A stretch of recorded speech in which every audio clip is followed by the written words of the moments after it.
Guys, one of my favorite herbs is thyme, and if there's something that you need to be doing and making sure that you've got them into your garden, well, then it's one of these guys.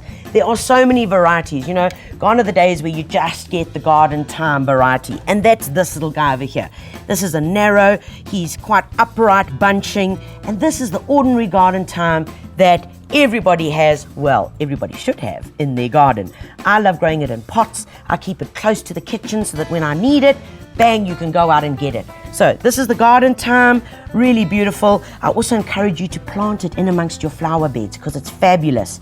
This one over here, you've seen it before, you know that I love it. This is the variegated lemon scented thyme. Oh, what a winner. Lovely, fragrant, light. Use it with fish, use it with chicken, throw it in a stir fry, and if you want a bit of a surprise in a salad, throw 1 or 2 bits inside it. This one here is the low growing thyme. It's got golden flecks on it, and the low growing thyme, or known as prostrate meaning low, is that it's great to use in between pavers and also in hanging baskets and in pots as demonstrated here. And this little guy here is the ordinary green lemon scented thyme. So guys, there are so many options that you can use, and there are even more. What I'm showing you here is simply just a drop in the ocean.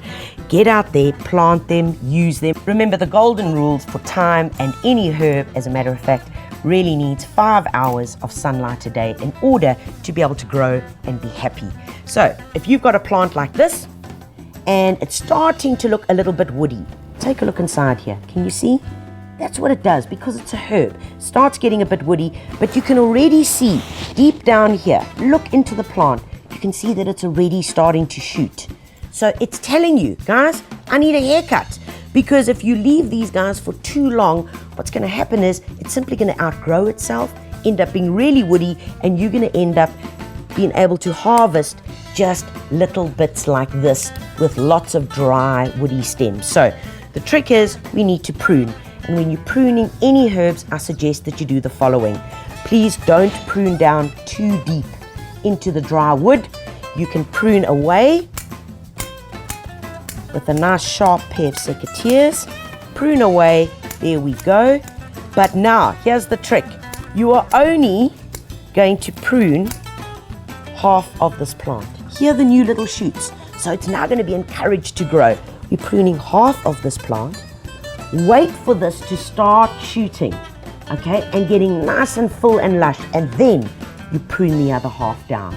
Really important, because you don't put too much strain on the plant, because it's very woody and it's a perennial.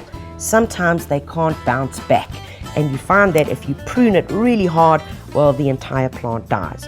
Now that we've pruned, what we want to do is make sure we're going to feed. You know that I love using organic fertilizers. This is a new guy. It's called Fruit and Flowers.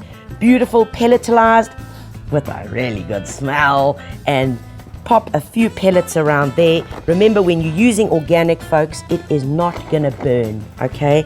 You wanna feed your plants every 4 to 6 weeks, and that's it. Good to go. So it's about time.